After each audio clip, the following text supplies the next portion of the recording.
अस्सलाम वालेकुम everyone, welcome back to another blog.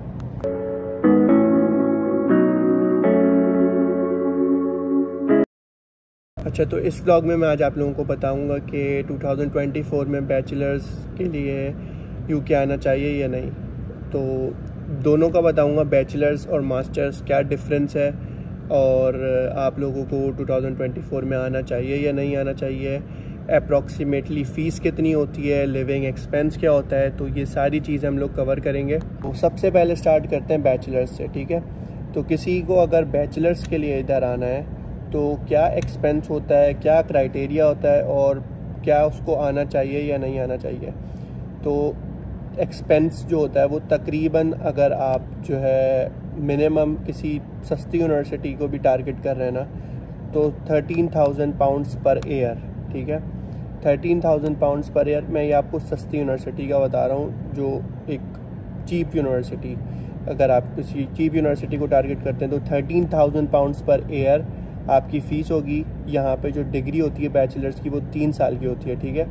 अगर आप कंपेयर करें पाकिस्तान से, इंडिया से, बांग्लादेश से, तो वहाँ पे 4 इयर्स का प्रोग्राम होता है बैचलर्स का। यहाँ पे ये अच्छा है कि आपका 3 साल में बैचलर्स आपका कंप्लीट हो जाता है और मास्टर्स जो है वो भी आपका 2 साल के बजाय 1 साल में कंप्लीट हो जाता है। तो ये तो एडवांटेज है, नो डाउट। और आप मतलब आ सकते हैं और 3 साल में अपनी डिग्री कर सकते हैं। काफ़ी ज़्यादा लोग मुझसे ये पूछ रहे थे कि बैचलर्स के लिए आना चाहिए या नहीं आना चाहिए। देखिए, अगर आपके पास 3 साल की फ़ीस है पूरी, अप्रॉक्सीमेटली 40,000 पाउंड्स अगर आपके पास पूरे हैं तो फिर आपको आना चाहिए, ठीक है। अगर आपके पास ये नहीं है तो आप सोचेगा भी नहीं आने का, ठीक है।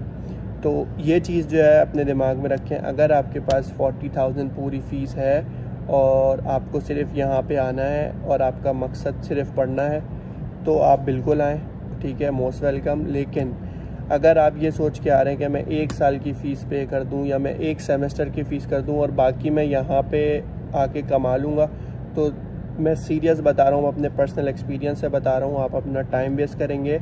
अपना जो बैचलर्स के जो कीमती ईयर होते हैं जिसमें बंदा अपना कैरियर बनाता है और जो उसके कैरियर डेवलपमेंट के ईयर्स होते हैं वो आप लोग ज़ाया कर देंगे आउट जॉब कर करके।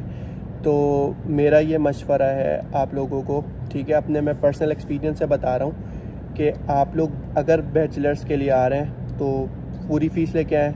दूसरा ये कि अगर आप लोगों के पास फ़ीस नहीं है, 1 सेमेस्टर की है, 1 साल की है, तो आप अपनी होम कंट्री में पूरा अपना बैचलर्स कंप्लीट करें और मास्टर्स के लिए यहाँ पे आ जाएं, ठीक है।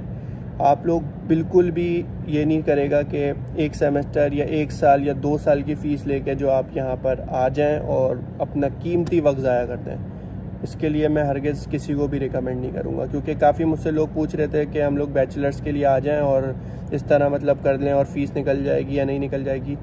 तो देखो, फ़ीस निकालने की बात नहीं कर रहे हम लोग। बात ये कि जो आपके साल है ना, कीमती साल जिसमें आपको पढ़ना है और अपना एक करियर डेवलप करना है, वो आपके जो कीमती साल हैं वो आप लोग ज़ाया कर देंगे किस चीज़ में, और जॉब्स करके अपनी फ़ीस निकाल लेंगे। जो बैचलर्स के लिए जो बच्चा आता है वो इतना ज़्यादा मैच्योर नहीं होता कि वो इतना स्ट्रेस बर्दाश्त। यहाँ लाइफ कम्प्लीटली डिफरेंट है, ठीक है। आप लोगों को जो बैचलर्स वाला बच्चा होता है वो नहीं कर पाएगा। यहाँ पे मैं 4 से 5 लोगों को जानता हूँ जो यहाँ पर आए बैचलर्स के लिए और अपनी पढ़ाई छोड़ के बैठे हुए हैं। क्या किया उन लोगों ने, 1 साल पढ़ा, फ़ीस निकाली और जॉब्स करी, सब किया, सिक्योरिटी की जॉब्स की, डिलीवरी की, टेक अवे पे काम किया, हर काम किया, 1 साल तक फ़ीस निकाल ली। लेकिन दूसरा साल जो है ना, नहीं हो पाया। पढ़ाई के साथ जो और जॉब करना मैनेजेबल नहीं है। अगर आप मास्टर्स में आ रहे हो वो एक डिफरेंट सिनेरियो है, आपके पास ऑलरेडी डिग्री होती है, आप मैच्योर इनफ होते हो, आप कर सकते हो इस स्ट्रेस को हैंडल। ये मैं यूके नहीं, ये मैं पूरी दुनिया की बात कर रहा हूँ। आप कहीं पे भी चले जाएं, ऑस्ट्रेलिया, कनाडा, अमेरिका, यूके, कहीं भी चले जाएं, किसी भी कंट्री चले जाएं, आप लोग बैचलर्स के लिए हरगिज़ जो है ना बाहर नहीं जाएं अगर आपके पास फ़ीस नहीं है, ठीक है। तो सबसे पहला पॉइंट तो ये हो गया। अच्छा भाई, अब मास्टर्स के लिए मैं ये बोलता हूँ कि बंदे के पास फ़ीस है 1 सेमेस्टर की, और यूके के मैं बात कर रहा हूँ कि 1 सेमेस्टर की फ़ीस है, उसको 1 सेमेस्टर की निकालनी है, निकल जाती है कुछ ना कुछ करके। आप और जॉब करते हो, कुछ ना कुछ करते हो, 2 महीने की आपको छुट्टी मिलती है, उसमें आप फुल टाइम करते हो, 5000 6000 आप निकाल लेते हो, ठीक है। वो सिर्फ एक सेमेस्टर होता है, वो आप एक सेमेस्टर मतलब आप 5-6 महीने थोड़ी सी डबल वर्क करके निकाल लेते हो फीस। बैचलर्स का क्या केस होता है, 3 साल होता है भाई, 3 साल बहुत ज़्यादा होते हैं। सुनने में बड़ा आसान है, हाँ भाई कर लेंगे, बस पाकिस्तान से निकलो, तो हरगिज़ जो है ना ये डिसीजन नहीं लेगा। सोच समझ के ये डिसीजन लेना है आप लोगों ने। अपनी डिग्री करें पाकिस्तान में या किसी और कंट्री में, जहाँ भी आप लोग हैं, अपनी डिग्री करें पूरी और उसके बाद फिर ज़रूर आएँ। अगली चीज़ जो है वो ये है कि भाई अगर मास्टर्स करने के लिए आ रहे हैं तो आपको 1 साल बाद जो है वो वापस जाना पड़ेगा अगर आपके डिपेंडेंट हैं, ठीक है, अगर आपकी फैमिली है। बात ये कि जो जैसे पहले था कि मास्टर्स के लिए आप आते थे, अपनी पूरी फैमिली को आप साथ लेके आ सकते हैं, आपके 10 बच्चे हैं, आपके 20 बच्चे हैं, सबको आप लेके यूके आके मास्टर्स कर सकते थे, ठीक है। लेकिन अब जो है ये रूल ख़त्म हो चुका है टोटली, ठीक है। आप बिल्कुल भी किसी भी डिपेंडेंट को नहीं लेके आ सकते साथ। सिर्फ अगर आपका मास्टर रिसर्च बेस है तो सिर्फ उसमें आप लेके आ सकते हैं। अब सिर्फ और सिर्फ रिसर्च बेस और पीएचडी में लेके आ सकते हैं, बाकी किसी भी मास्टर्स में आप अपने डिपेंडेंट को नहीं लेके आ सकते। तो जो स्टूडेंट होगा वो सिर्फ वही होगा, कोई भी नहीं आ सकता। अब तो ये चीज़ सोच समझ के डिसीजन लें कि यूके आना है या नहीं आना, या आपके ऊपर है, या आप लोग बेहतर समझ सकते हैं। आप आएंगे, 1 साल पढ़ाई करेंगे, 2 साल का आपको पोस्ट स्टडी वर्क वीज़ा मिल जाएगा।